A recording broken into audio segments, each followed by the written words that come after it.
presented by Anisa Films. Mixed by Vikram Dodordi. एक दिलवा लगा के हमारा तू बनाई देनी बनवासी गे। दिलवा लगा के हमारा तू बनाई देनी बनवासी गे।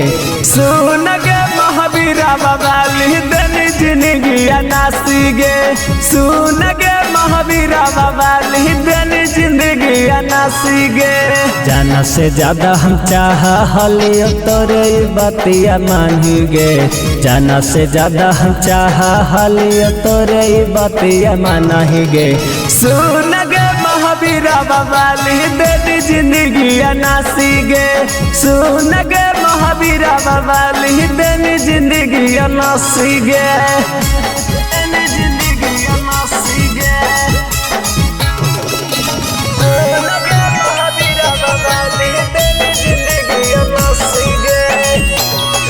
एक बाबू सोना कही के हमरा फसैनी अपन जाल में।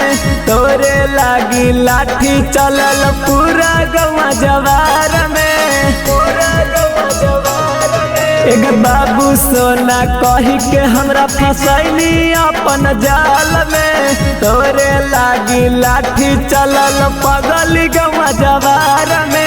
के हमारा लगा हलो हकौ सभे तोरा में खूबी गे। हमारा लगा हलो हकौ सभे तोरा में खूबी गे। सुन गे महावीरा बाबाली देनी जिंदगी नासी गे।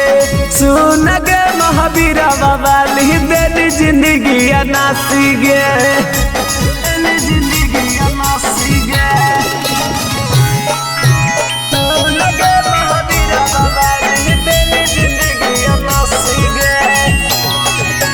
एगो दूगो नहीं पूरा घुमा पीछे पार्टी गे। हमारे राशि में सुन पागल लिखल हो बदमाशी गे। एगो दूगो नहीं पूरा घुमा पीछे पार्टी गे। हमारे राशि में सुन पागल लिखल हो बदमाशी गे।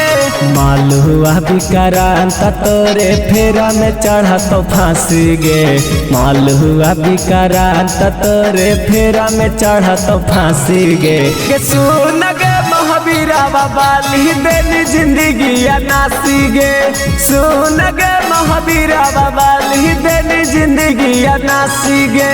Presented by Anisa Films.